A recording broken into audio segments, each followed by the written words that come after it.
Good afternoon, Fouché Way family. This is Patricia Fitzgerald, and I'm here at the Brandon Fouché Dog Rehabilitation Center in Los Angeles. And today we have a very special guest, Gary Cassera, who has come to visit Brandon. And Gary is a dog behaviorist who's from Northern California, and he came here to share some insights and ask some questions and explore a lot of the varieties of the ways we look at dog psychology, and we're looking to gain some insights from Gary and from Brandon. Welcome. Thank you. So Gary, can you tell us a little bit about yourself, your background, your qualifications, your passions, anything Sure. you'd like to share as an intro? Absolutely. Like Patricia said, my name is Gary Cassera. I lived in New Jersey for 32 years. I moved out to California 2 years ago.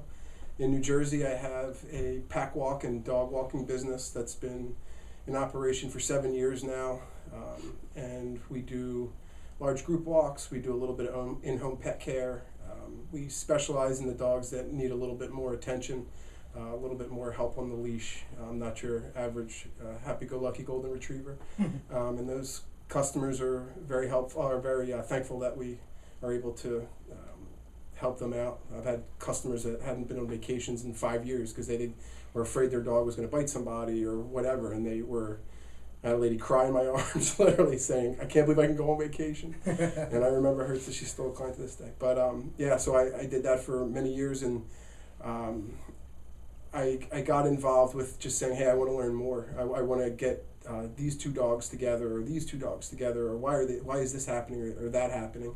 So I did like everybody else does. I got online and started poking around, looking for books and videos and websites, and I was blessed to find a couple people that were at a point where they were in the growing phase themselves, but already had gone through a couple speed bumps on the learning pathway of dog training, and they showed me where I could save some time and who to learn certain tools from and different strategies for training. And I've spent probably the last 5 years traveling and being with some of the best dog trainers, behaviorists, animal, whatever you want to call them, just really intelligent, well thought out people.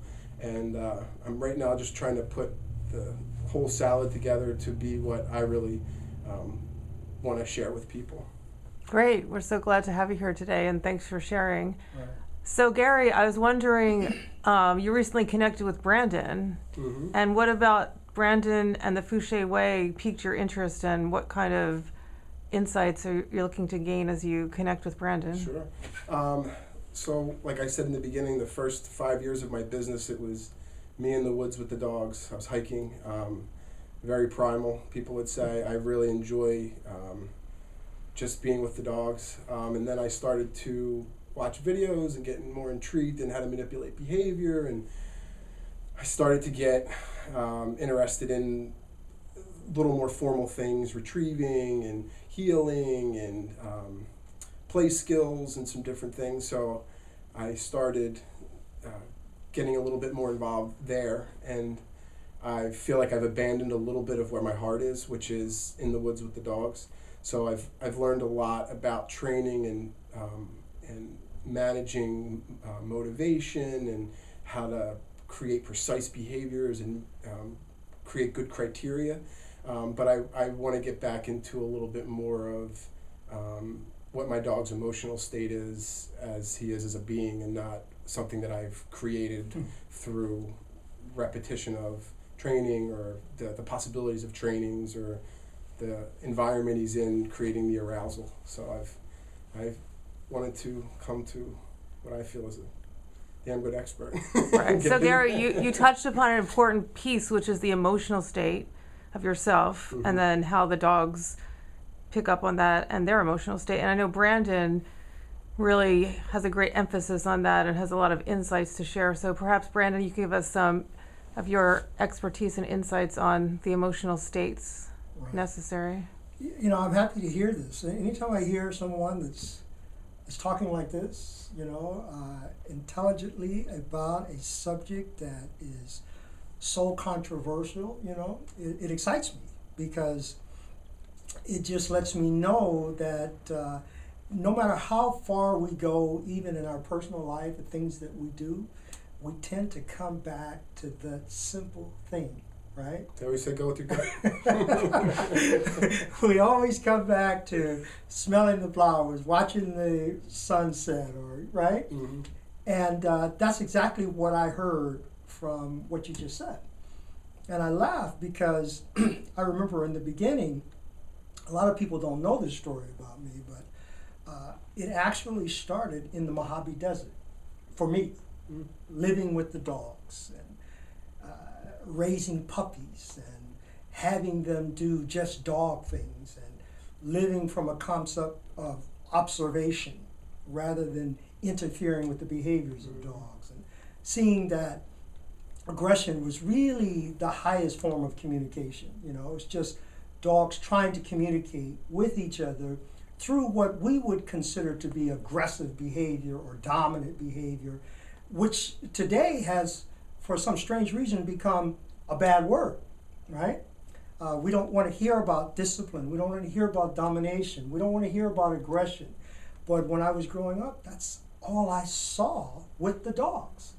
Now, if you grow up looking at that, and you start in the beginning and you end up on the end of it, in other words, you see the aggression, the dominance, the hierarchy, the sense of entitlement, and then on the other side you see dogs come together and be friends and live together, right? Then you don't see it as a bad word. Mm-hmm. You see it for what it is, right? And so when I hear this concept of positive and negative reinforcement, I say it's not positive or negative, it's nature, right? And so from that, I've developed this concept of relationship, which is more important, socialization, which is more important. I've seen animals socialize with creatures that you wouldn't think that they would, but they do it naturally, you know, without our interference. They do it not necessarily from the concept of predatory behavior, but from curiosity, you know? And so when we look at it like that, you say, wow, I've been looking at this thing wrong all my life, right? Until you grow up living in the woods with the dogs. And when I say grow up, I mean mentally watching them. And you say, you know what? I think this is the key. So you had the same feelings that I have. And what happens is when you get away from that, you feel this yearning inside of you. And some people can realize what they need to do with it, and some can't. And yes, it is going back into the woods. Not necessarily physically, but mentally remembering the things that you saw, the things that took place that were really relevant, you know? And then you do away with all the things that you've been reading and seeing in terms of training and cognitive learning and all of that stuff. Those are just words that human beings put on those things, right? The key is the socialization. It's funny you say, because one of my friends who's does only sport work, that's all he ever thinks about. I'm staying with him this week. Excuse me, let me ask you, when sure. you say sport work, I want people to know. Sure. What So there's many different sports that have been created to test different attributes in dogs, anywhere from, there's dock diving now that's testing the jumping of the dog and speed retrieving, and then there's protection sports which have an obedience component, a jumping component, some type of biting component. There's agility. There's a lot of ways. Okay. When I say sport work, things that we're trying to get the dog motivated. People might also say working type dogs. Okay. So I'm staying with him this week, and he was funny. He was watching me hike down the hill in Malibu, and I didn't have any leashes on my dogs, and they know to stay behind me when I do my certain cue. And he started laughing, and he said people would watch that and like think that that's a training. And he said that's relationship. I said I've never trained them ever to do that. Right. That's, if anything, if I started adding words to it, now I'm adding complication to it.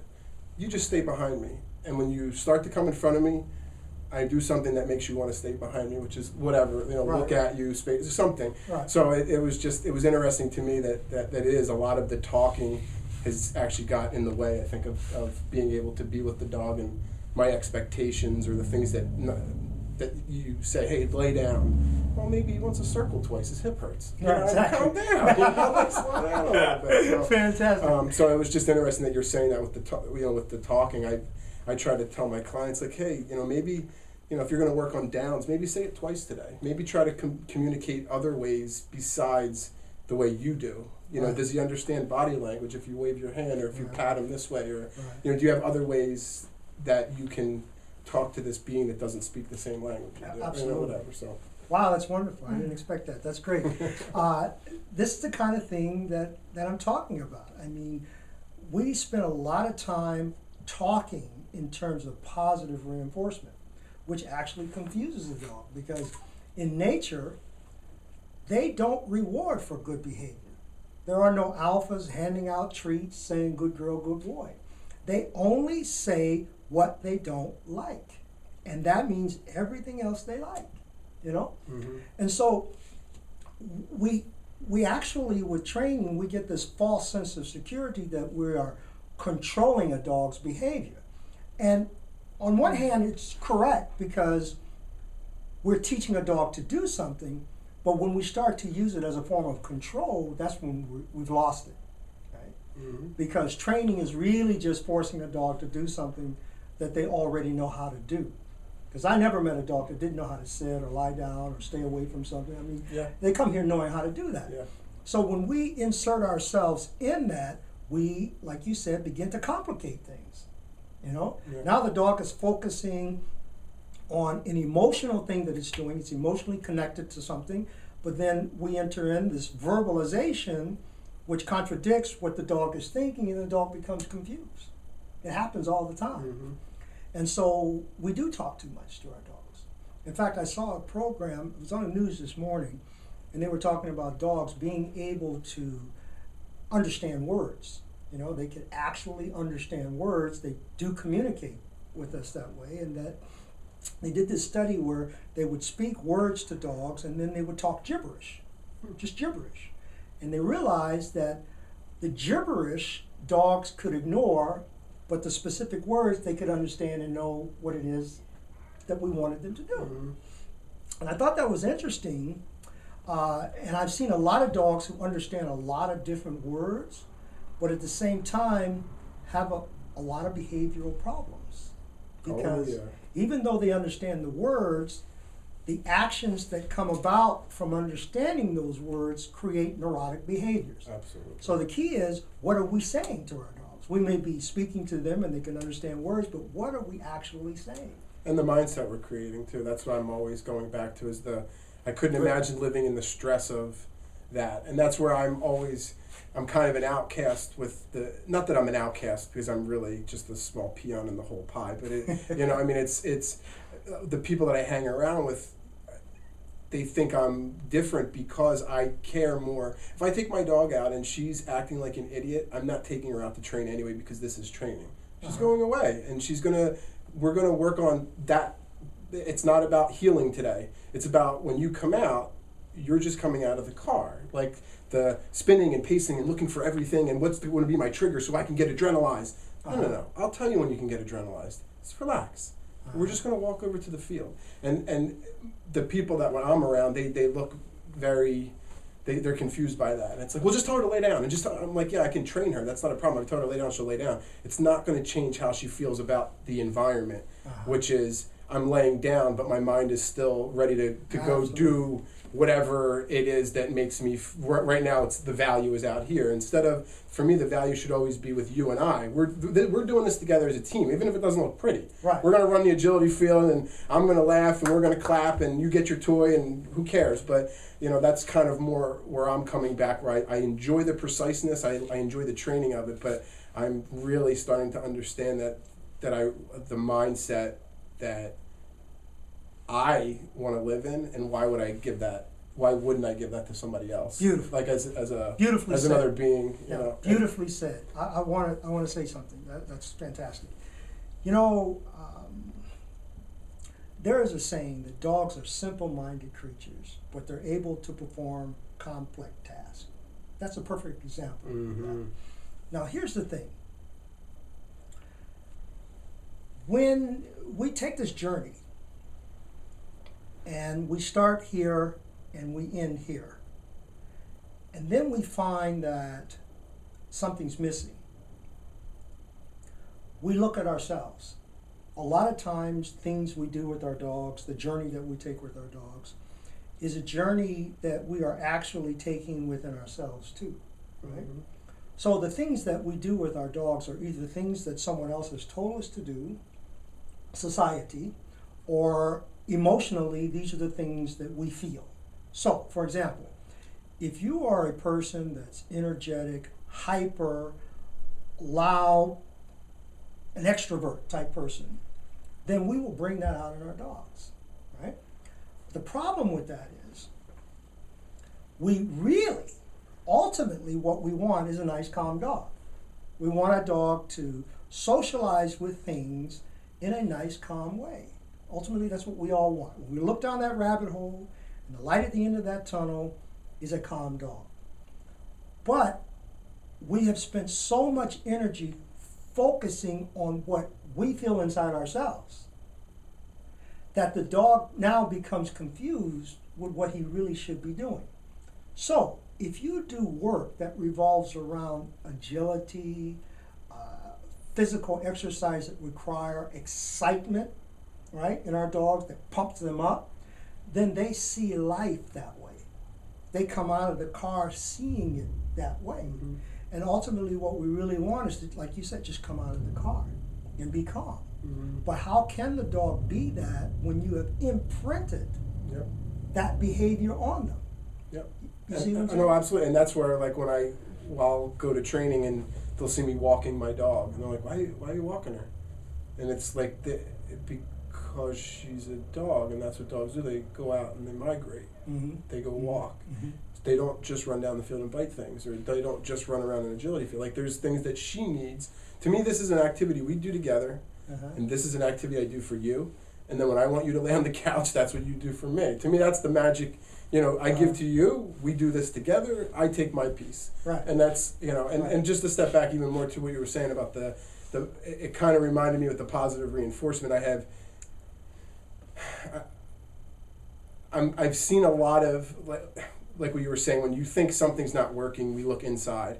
And that's one of the things I think is most dishonest about the positive reinforcement community, Mhm. is that some of the biggest proponents either haven't trained their dogs in that way, Mhm. or are telling people to do it and doing things that they're not telling them to do. And that causes a huge problem, I think, with people, because then they start to say, well, why am I not getting those results? Mhm. Why is she or why is he able to do this formula that they're selling to me? Why aren't I getting the results? Well, it's because they're not telling you that if the dog gets in front of them, they whack them. They're saying that they would hold the clicker for those kinds of things. So I like what you're saying with that self-evaluation. To me, I didn't think about it that way, but I see a lot of the people that come to me with that, they're on that journey of like, well, and they're almost embarrassed that they have to come to me because they're like, well, it didn't work that way. Mm. Well, that's okay. I mean, that's fine for the system. Did you find yourself in that position where you were the same way? Is that right? Yeah, I mean, for me, like, to go kind of back what you said, like, what I came to that problem is I have the dog that does come out of the car and is looking around. What do I do now? I have to try to balance that out with something if this is what I want. If I want a dog to play and do these things that are more arousing, I have to spend just as much energy showing them there's other parts of life that aren't that arousing. So I read this really good book that was by a Schützentrainer, which is a German protection sport, Schützen with an S-H-U-T-Z-H-U-N-D. And he talked about conditioning and arousal around certain tools. And it was very clear to me, when I would put my dog's harness on, she would have an elevated mindset. She'd start to look around, she'd get excited. This was a predictor of arousal for her. Mm-hmm. So what I started to do when I read the book was I started putting that on and then doing obedience. Mm-hmm. So she got aroused thinking we were going to do protection work, but I tricked her and we did obedience. And you know what? I got better obedience because that tool automatically classically conditioned arousal in her. Mm-hmm. So what I started to do now is I took a tool that meant nothing to her, a Halti. And I put a Halti on her, and I put the Halti on and I massage her. And I calm her down. We take nice peaceful walks. And everything is about slow down with the Halti. Mm-hmm. And that's where I'm at right now, where I'm trying to create that amount of balance and calmness that you're saying. I want to be able to look down the tunnel and say, I want to be able to take you to grandma's right now. and I want you to be totally at ease with all the commotion that's going on and realize none of that is anything to get aroused about. And also being able to say, great job, let's go out and play some Frisbee. And I'm very good at one side, and now I'm trying to work on the other side and say, you know, how can I, and I'm asking the question, is it possible to have both? Okay. And that's kind of where I am in that Okay. in that journey of it. That's a very good question. It's like the dog. It's simple, but it's complicated, right? So here's the thing. I always like to relate my relationship to the dog with a relationship to people relationship. And what I have found is that we're all trying to do something, right? And if I were to ask you, what are you trying to do with your dog? What's the ultimate goal here? To do training or Schützen work or whatever you're doing, what is the ultimate goal there? And usually what we find is something very minuscule, very insignificant to what we really want inside. And I talked once about not doing, but being a certain way. You know, we always want to do, but ultimately we should be a certain way, right? And so that's the personality of the dog, is pure in the beginning. It just wants to be what it is. Then we step in and start telling it what to do, right? So when we weigh the significance of doing something and being something, the being actually outweighs the doing. So what you really want is, you don't necessarily want to do obedience, because what is obedience work? It's training. What is training? Forcing a dog to do something they already know how to do. So what good is it? The key is the socialization. Can you socialize your dog with rabbits, birds, horses, other dogs, other animals? Then if you can socialize them to be with those kinds of things, they will naturally calm down, because the environment, the energy level of the environment is not being raised by you or the stimulant, right? So if we want a nice, calm dog, then that's the kind of things that we need to be doing with them. I have said many times that exercise is very overrated. Yeah, you told me that on the phone actually when I spoke with you. The one day. Right. Yep. And the reason I say that is because exercise is related to the hunt. Okay? If we go to the Serengeti jungle, you will never see animals running around that jungle unless they're chasing food. The excitement is related to the hunt, which is related to the kill, which is satisfying the stomach. So a full circle. Yeah. Okay? The period at the end of it. Now, when trainers or American sportsmen were working with dogs, they were using props. Let's say we want the Labrador Retriever to jump into the lake and bring out the bird. Well, at first they start with a piece of wood, and then it gets softer and softer and softer, and then the fake bird, then the real bird, then the dog says, I know my purpose in life. It's to jump in there, bring that bird back. That's a working dog, okay? We don't have working dogs today. We don't have dogs that we need to help us hunt. We have pets. But the problem is that we're still been doing and using the props that were used to produce a working dog with our pets. So we've been waking up this hormone, this predatory hormone with our dogs, with the excitement, with the agility, with the crazy wild thinking and chasing things, and dogs are getting in trouble for that. That's why the shelters are filled with dogs, because they're so neurotic with this hyped up energy to grab a ball and shake it and kill it, or to chase a Frisbee or a stick or whatever it is that you're throwing. You wake up that hormone, right? That is not actually satisfying the stomach. So then that becomes a neurotic behavior. So now the dog says, well, how do I apply this to my life? Well, I'm going to chew up the electrical cords. I'm going to chew up the walls. I'm going to jump over fences. I'm going to do all the things that you taught me was happiness, this excitement. But it's not fulfilling my stomach. So it becomes this neurotic thing. So after a while, the person says, well, I can't control this dog. He's jumping the fence. He's chewing up my walls. He's scratching up my car. He's doing all these negative things. I got to get rid of this dog. I got to take him to the shelter. There's something wrong with him. So it's like a potter who makes a pot, and then he curses the pot after he's made it, and he says, I don't like that pot. Well, you made it. And that's what we've done with our dogs. Through raising the energy level up. When you know that that energy level is only designed for killing, we have to understand that our dogs' food comes in a can, it comes in a bag. They don't need to kill to eat. It's laid out for them, right? So we don't need to wake up that hormone within the dog. Just as human beings, we have hormones inside of us that don't need to be woken up because it creates addictions and things like that, right? We become a different person because that hormone was woke up. And I think they lie dormant and they're there in the human being and they're there in the dog for specific reasons, but we're in a different time period in our life when we don't need to be doing certain things. We don't need those hormones in order to survive, right? And that's why people say, well, we've evolved and we want to do positive reinforcement and we think negative is this and that. And I agree with them. Dogs don't need to be aggressive. They don't need to kill, right? But if that's the case, why are the people that are doing positive reinforcement, why are we actually doing those things that bring that and wake up that hormone within the dog? Toys that have squeaks in them, right? That look like animals. Balls that we chase. When they chase, we wake up that prey drive. We do everything to bring out the very thing that we don't want in our dog, and then we blame the dog for it. Now, I want to be fair in saying this, though. Why is it that some dogs can play those games and be fine and other dogs can't? Well, you have alphas, betas, subordinates, and omegas. We have dogs that have different relationship with life that they've gone through in life.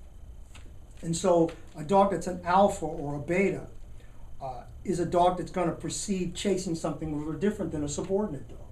Whereas a subordinate dog may only go to be assertive and dominant but never aggressive. Where an alpha or a beta can go to that level, you see? And so certain people, you and I are human beings, but maybe I like to tease or be teased. You may not be a person that likes to be teased, you know? It may make you feel a certain way. So you're not going to be enjoying that, or you're going to perceive it a different way, right? That's the reason why some dogs can do it and some dogs can't. But regardless to whether some can and some can't, we have to look at why we're actually doing it with our dog. Is it for our dog or is it for the human being? Sometimes we think society says, well, we've made all these toys for dogs to do this and do that, and they're predators. And you know, there's a time now, we're in the year 2015 coming up next, and we have to be responsible for the things that we know, you know. We have to be able to say, yeah, you know, I am waking up that predatory side in my dog, you know. I am the one that's doing that. But why are you doing it? Simply because you can? What's the end result there? You know, we have to be responsible for the knowledge that we actually get. There's an old saying that if you had known better, you would have done better, you know. So my belief is that today the laws have changed, or maybe I should not say they've changed, they've become more enforceable with dogs. Because I think the laws have always been there, but now we don't have predators. We have pets, right? Animal law is different now. Things that your dog do can be considered to be aggressive, and you pay a heavy price for that. The dog pays a heavy price for that. Whereas years ago, it was just a natural thing. Dogs kill cats. You know, dogs chase things. If you jump over in my yard and my dog bites you, well, you shouldn't have been on my private property, right? So things have changed. Now, if you reach over a fence, your dog bites someone, you're responsible for that. If your dog goes and kills a cat and that cat was the neighbor's pet, you're responsible for that, right? So since the laws are more enforced now that make it more difficult for dogs to be what we created them to be, then we have to be more responsible with bringing out and doing those things that we were doing years ago that was okay, that now is not okay. You see? Mm-hmm. So we got to be responsible for that. And the people that are talking about positive reinforcement and they're against what they would consider negative reinforcement, I see them all the time waking up that hormone within the dog that's actually producing the very thing that they don't want. You see? And so they have to be responsible and say, yes, I'm teaching my dog to think with his mouth. Yes, I'm teaching him to chase something, right? Yes, this is not fulfilling his stomach. Yes, that makes sense that they chase things to kill, you know? But we don't want them to kill. We don't want them to kill. So we can't ignore that animals in the wild do aggressive things to survive. We can't ignore that. We can't ignore that alphas do discipline and domination. Not just alphas, but all pack members do it to the one below them. It's the law. And if we're very honest and we're not looking through our egos, we will say that, you know what? We do the same thing. Human beings do the same thing. And we expect more from our dogs than we do from ourselves. I've met people that dislike someone and they won't give it up. No legitimate reason other than that they damage my ego of some sort. But I'm not going to give it up. I don't like that person. They'll tell everybody not to like that person. But then they have a dog and they say, why are you like this? I don't want you to be this way. Right? Not knowing that animals are able to emotionally read our hormonal state. So if you've got a negative energy, they feel that also. They may not know exactly what to do with it, but if they're with you long enough that you can imprint on them, then they will use it in a way that's really close to the way humans are. And I've seen dogs that are spoiled, jealous, don't know how to share, they're only tolerators, they refuse to play, right? And then when we see the owners and we talk to the owners, we see that they're the same way. It's the same thing. And now, the reason I'm saying that is because I see a lot of people every different days. I talk to people on the phone everywhere. In order for me to help dogs, I have to be able to see people, read people, right? And actually what I'm reading is, I'm reading how the dog is relating to the owner and how the dog relates to me. And what I find is that people imprint on their dogs the very thing that they don't want the dog to do, but it's the thing that they're trying to correct within themselves. That's where I see behaviors.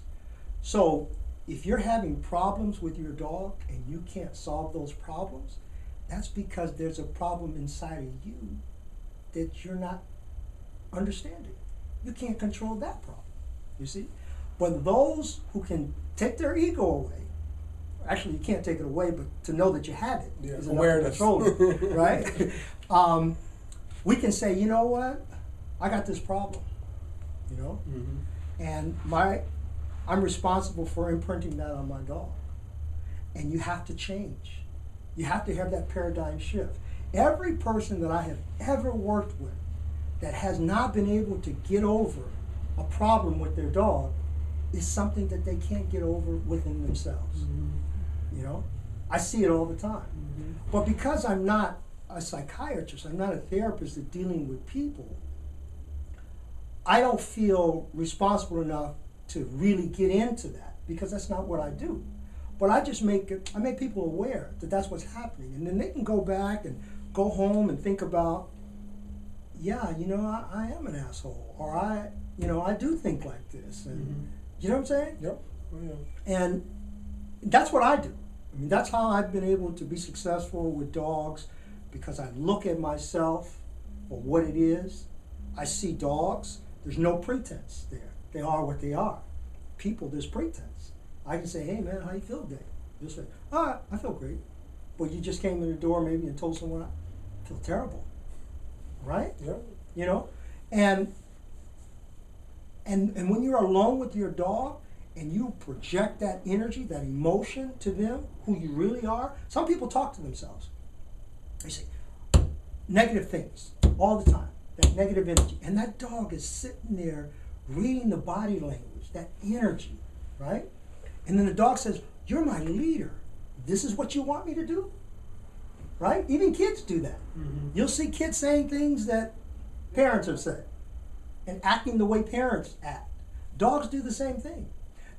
If you had a good friend and you walked in the door and that person says, "Well, hey, how's everything going? Everything's good?" And you say, "Yes, it's good."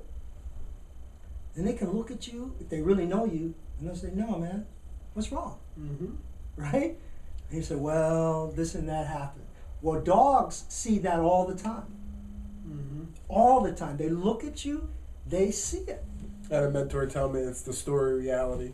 The story is what you tell yourself to keep yourself going every day, and the reality is what the dog's telling you. You can say all you want. I already knew 10 minutes ago what was going on, but keep talking, you know? Yeah, sure. Because that's what they need in that moment or whatever. But, Fantastic. yeah. So to get back to your original question, can you have it both? You know, it would be determined on how well you have neurotically changed your dog. How much passion did you put into Schitzen work? How much passion did you put into insignificant training, just strategic things that you're having them do? How much of passion did you put into that? You know? Yeah, and the detail that you teach them that makes it even worse. Because now they're looking at your eyes and they go, "Did that mean something?" Right. Wait, like, "Oh wait, you just turned your head. Should I be over here?" I mean, it happened to me one time where I had taught my dog one behavior, and it was so long ago when he was a puppy, and I wasn't even thinking. And I went to teach him something new, and I went to kind of use the same gesture, and he turned crazy because my legs were closed, and he was trying to get between my legs, and I'm like, "What are you doing?" And it was something that I had put on a verbal command 10 months ago and not even thought about it again. But that gesture created neurotic in him because he knew he was right, but he wasn't doing it. It was almost like I robbed him of something. He was like, "Hey, dude, you're not being clear. No. This was on the agenda. You told me this is what it is, and you've actually given me food for it and toys and saying like, this is right." Exactly. And then when I tried to do it, it was this panic where you have to he had a flat collar on. I had to hold him by the collar for a second and go, "Breathe, relax, slow down." And then around much slower because he was so I was almost like in his way to blocking what he wanted, which was fun. And that's where I start to get to is I enjoy the obedience part where my dog can do what I ask him to regardless of what he thinks it is, but there's also this part of me that feels like I'm just this in-between alley that he gets what he wants. Where I tell him down and he downs because we have relationship and things, but it's also the training anticipating the reward and not and I don't want to, because I don't want to say I'm one of those people that's like food. I'm good at what I do, so I don't carry food all day. I've been very good at changing my reinforcement schedules and building relationship out of it, but I also know that once you've gone down that route and you've taught the dog those things, you are going to have to use food once in a while. There's something that the dog has to protect. If not, he loses hope. And what's the point of this?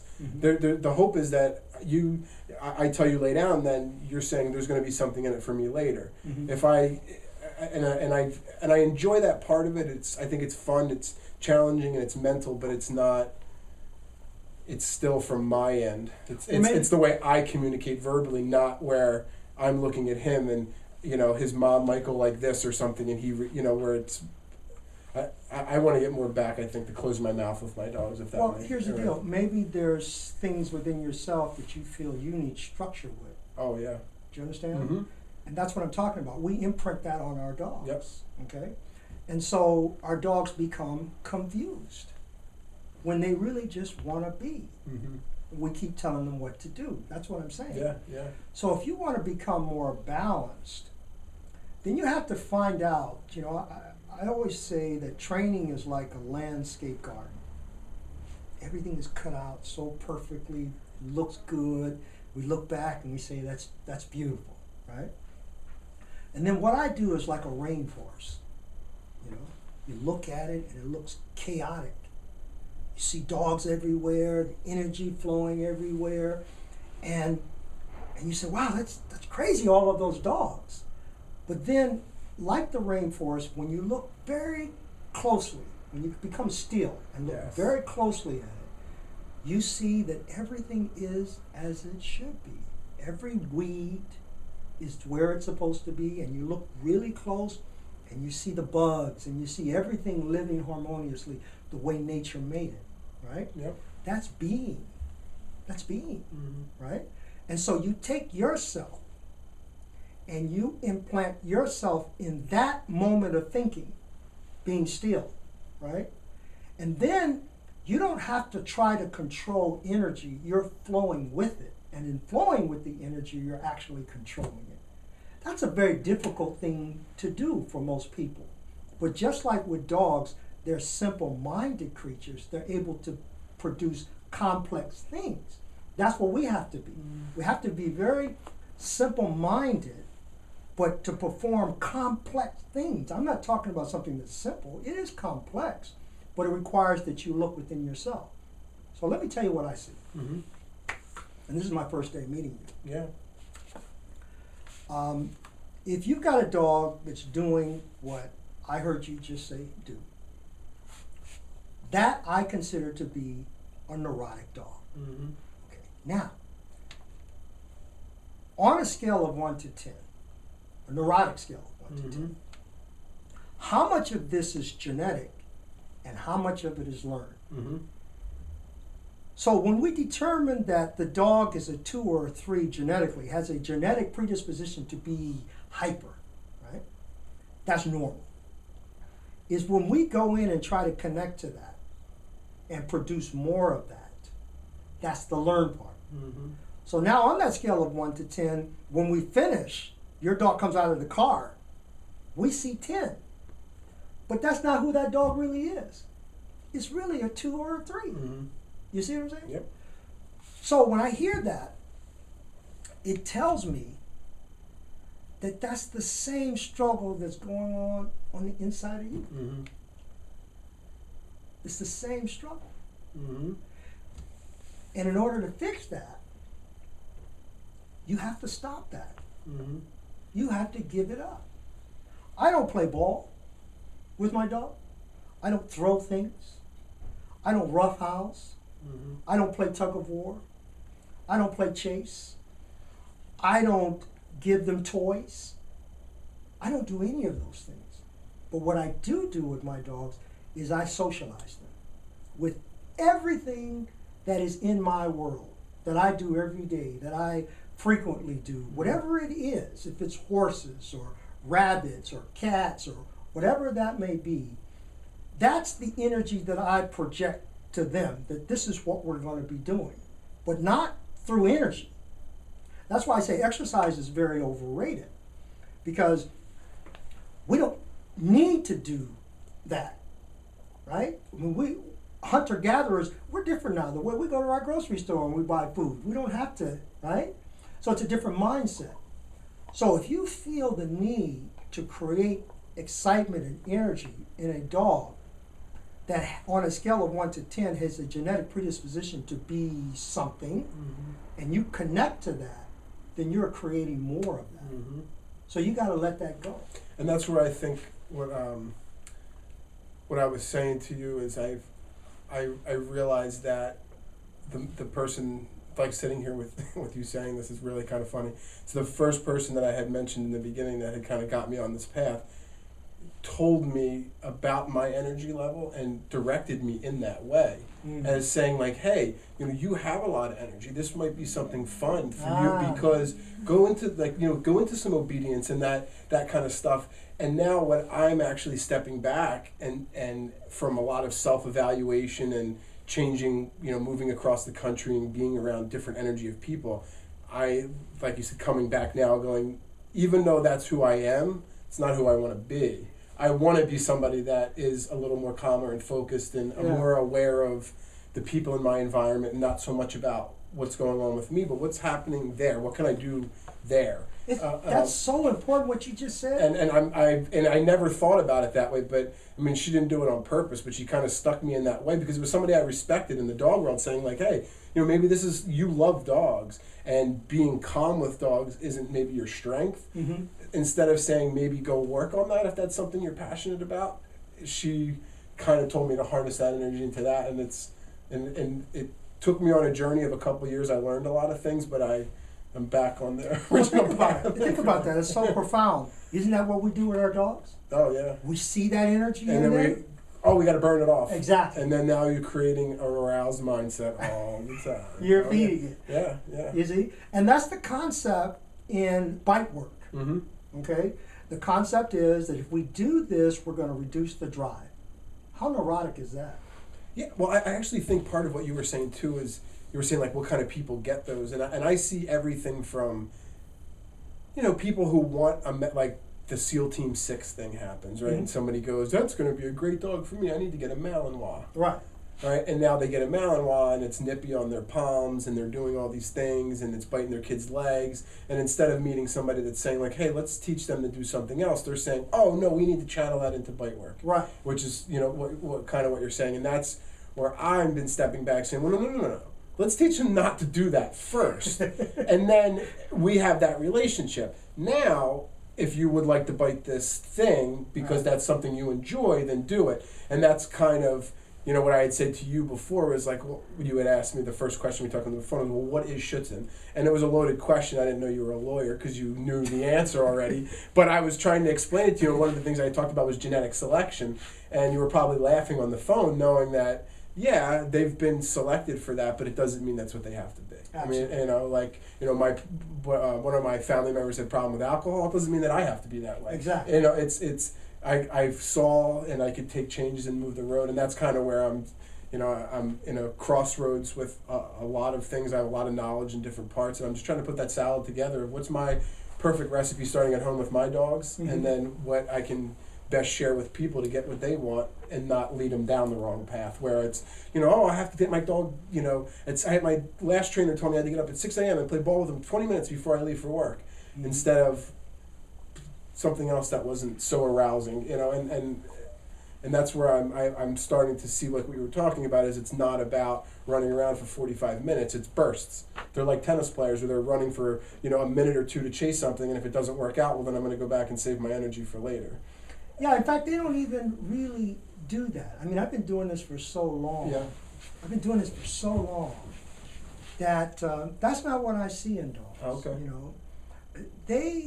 What they do is they adapt to the situation. Okay.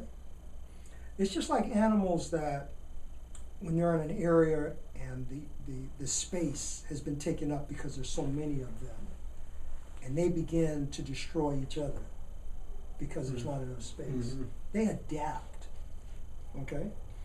And in adapting, they do it in a peaceful way. They just go, like when animals migrate, they just feel it and they do it.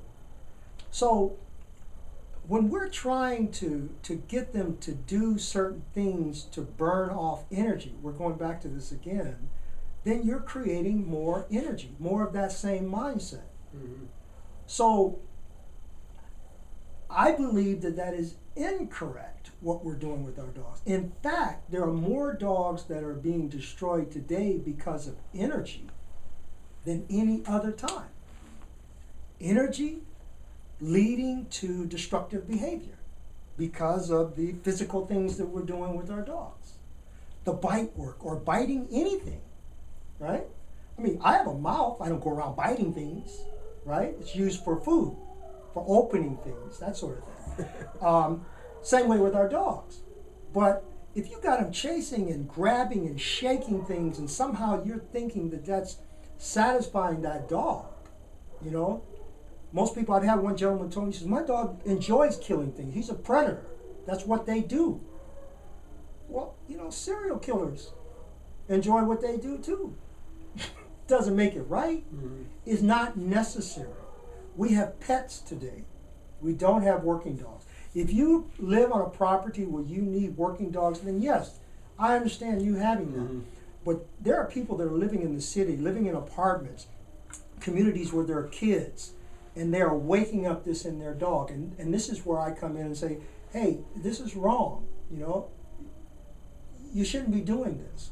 The dog is going to pay that price for you not understanding the way nature intended dogs to process information. People that have dogs, they treat them like babies, and then when they have a baby, they push the dog away, or the dog becomes jealous of the baby, and then they blame the dog for not understanding what the human actually wanted. Oh, I didn't mean for you to learn that, but now that you have, I got to get rid of you. I don't think that's fair. That's why I'm for those dogs that are aggressive. I feel that I'm there to save them, to let people understand that it's not the dog's fault the way he is. Ultimately, he's going to pay for it, but you created that within your dog because you didn't have the right knowledge, you know? And that's where I come in. So I'm going to ask you something. Yeah. With everything that you've been doing, how successful are you with being able to help people with their problems? I just started to feel a little more confident in not my amount of knowledge that I could give to people, but practical step-by-step information I could give to them. So if they were saying, this is my problem was I had too many tools. So I could say, oh, we'll use some food here, or this is a place where I would do this, or and now I'm coming to a place where I'm trying to put all that together, and I know more than the average dog person, obviously, so I can help. I have really good dogs, so I have the ability to do this in my daily life. But I think it's not only seeing it, like you said, from the human perspective, but understanding what the dog's telling you and what they need. It's still a challenge. Like I'm still walking in and saying, like, I think this is what it is, instead of, okay, and it only comes with time, but this is what it is. You know, I've seen this before. Mm-hmm. People like you create dogs like this, and it's not, you know, where I'm still getting, like, first couple times where you hear something on the phone and you kind of expect something, you get there and it's, I didn't think about it. If the wife was doing this, then yeah, that's going to cause this. And so I feel like I'm very helpful, and but I'm trying to find the best way for me to get to the people I want to work with, my ideal client. And I'm going to say... I don't know if that kind of answers your question, it but does, I mean... but you do know more than the average person, and you know more than the professional person. Mhm. I'm telling you that now. Thank you. You are going in the right direction. But what we got to work on is that you have to stop giving them too many tools. Yeah. Okay? Because they become obstacles for the dog. Dogs are expert at figuring out obstacles. You do this, so I do that. This is the way they think. You did this to me. That made me feel this way. Therefore, I'm going to do that. Mm-hmm. They don't say, oh, you did this to me because, Mm-hmm. do you understand? Yep. It's the feeling. So we have to be careful with what we're telling people to do. Treats for this, treats for that. The only time that you would use treats is for searching. I'm telling, for me, what I Mhm. do, is for teaching them how to find something, your keys or something Yep. like that, or teaching them a trick, rollover, high five, Mm-hmm. things like that, right? But for control, no. Mm-hmm. They're begging you. They want that treat. They're in a subordinate state of mind. That's how they learned it. They learned it in a subordinate state of mind. Roll over, I get the treat. That's submissive, subordinate state of mind. When a dog is in a dominant, aggressive state of mind, and you try to use that thing that you used when you taught him in a subordinate state of mind, it doesn't work. That's why when you tell him to stay and he's aggressive and there's something that he wants to get, he breaks that stay. You don't have power anymore, and he's learned the behavior. He learned not only were you weak because you couldn't control him, but what you were telling him to do was insignificant. And actually, you were actually rewarding that thing because you created more energy when you put them in the stay. Stay creates energy if it's not done where a dog is fearful or apprehensive of something. If you teach stay in a positive way, you give them a treat to stay, then you are rewarding that negative thing that you really don't want. That's the problem with it. Look, I know that animals in the wild stay for one reason. They are afraid or apprehensive. Try to catch a dog that's in the street that doesn't want to be caught. He's going to stay away from you. Mm-hmm. That's what stay means to them. Okay? Nature tells a dog to lie down for one reason, to rest. We may have 1,000 reasons. Oh, lie down, stay, I'm going to go over here and get this and do that, and I'm going to bring this dog in, and we say, wow, he's smart because he can stay. A social dog can go wherever you want them to go, and they will be social. Do you understand? Mm-hmm. That's where I would like to see. You're a perfect person that I would like to see you get there, right? Where we do away with all the tricks. Or you can use the tricks, but don't use it as far as control. Yep. The control should come from socialization. When something is social, then it doesn't act neurotic. It acts social, Mm-hmm. right? So if you're going to go and empty the trash, you don't have to tell your dog to stay and go empty the trash. Because if I ask you, why did you do that? You'll say, because I'm training him. And I'll say, we're training him to do what?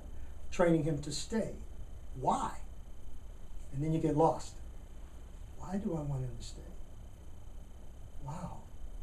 No reason. The reason I told him to stay is because if we go to the trash can, he may run out in the street. He may go after the dog or the cat or the person. That's the reason why I made him stay. So that's called learned helplessness, because what the dog is learning is not helping him to deal with your fear, which is the dog, the cat, the person, right?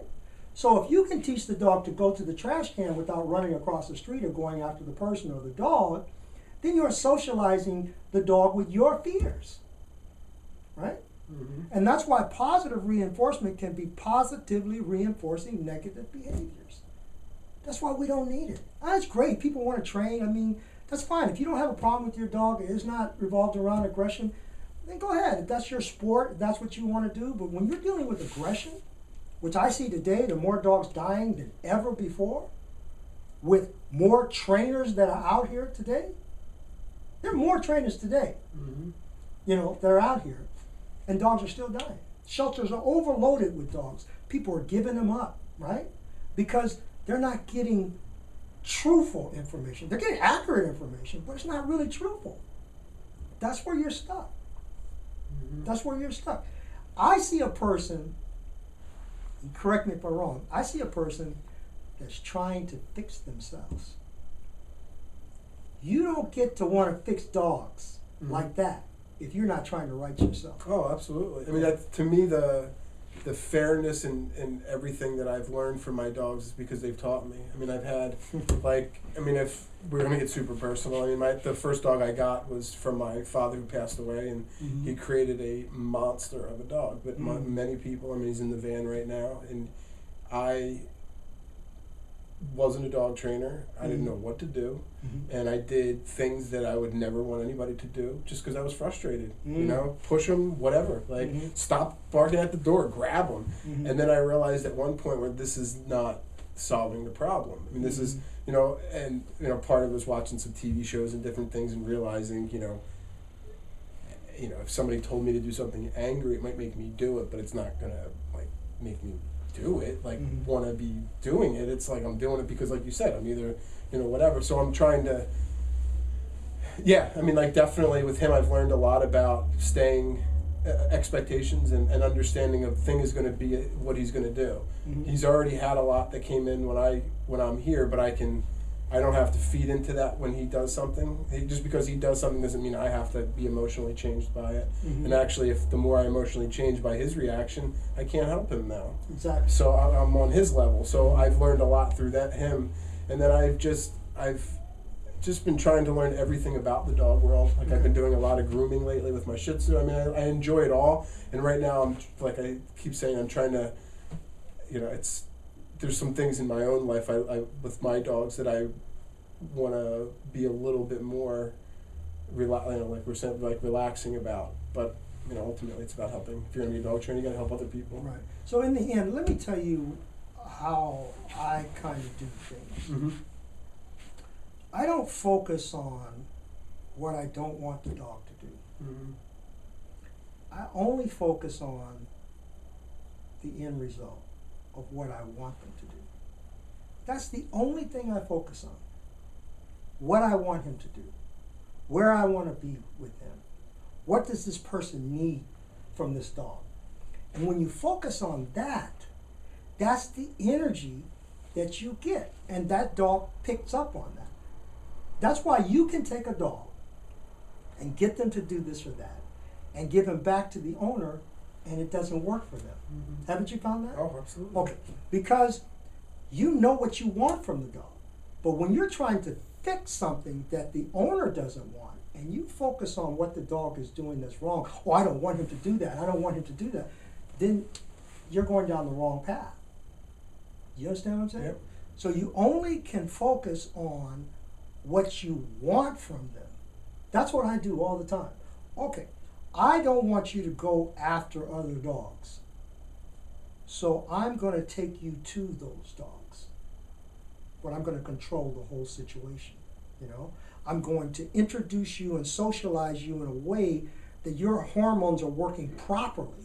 I'm not going to restrict you so that your hormones are out of whack. Mm-hmm. Like you said, oh, I put the harness on him and he did this or he Yep, did that. yep. We put the leash on him, we're going to go and see another dog. And if I see aggression, I'm going to pull back. If you watch my videos, you'll see sometimes I'm videoing from the other side of the fence. Okay, and that dog is just there. Hormones are working properly. No human interference going on. Yeah, there may sometimes be some aggressive behavior going down, but that's all part of it. You see what I'm saying? And if you understand that discipline, domination, aggression, and all of that is just part of it, and you're not looking at it as a negative thing. Remember, if you focus on that negative thing, that's what you're going to get. Like anything in life. Right. If you say this is negative reinforcement, and I don't want to do negative reinforcement and anything related to negative reinforcement, then you're producing that. That's why you can't be successful with the dog. But if you focus on what you want from him, I want you to be social with other dogs, I want to put you with other dogs, then that's what you're going to get. And that's why every dog I bring in here, I'm able to put him or her with other dogs, because that's what I focus on. Do you understand? Mm-hmm. So in order to do that, the essence of what I'm saying is, that's what you have to do with you. Right? Mm-hmm. Only focus on what you want that's going to be good Mm-hmm. for you and your dog, or good for you and that client. You get it? Oh yeah, yeah. You can't think about your shortcomings. Okay? You can't. You can't fight that thing that's in you. Mm-hmm. Okay? Yep. You have to let it go. You have to be. This is who I am, but that's who I'm going to be. That's how I do it. Mm-hmm. So that's my advice. I appreciate that To you, tremendously. That's my advice. Thank you. You're welcome. Well, guys, that was a very profound and enlightening discussion. Yeah. Can't wait to share it with the Fouché Way community and Gary's community. Gary, could you tell us your website so we can share that with our Fouché Sure. Way family? Sure. My website is balanceddogsllc.com. 2 D's in the middle, balanced ED, and then dogs, DOGS, LLC.com. I like that. Great, we'll put that on our website. Thank you. We can't wait to hear part 2. This was so interesting, and Gary's equipped with some knowledge and some insights, and you'll keep in touch with Brandon, I'm sure, and Yeah, this is give us great. feedback. Follow us on the Facebook page, Fouché Way Facebook page. Fouché Way Facebook page, and keep in touch. Yeah. You know, I want to say one last thing. You know, people. I guess it's actually necessary. I mean, I went through the same thing. I see what you're going through. That we have to make that circle. You know, and so in making that circle, we have to keep an open mind.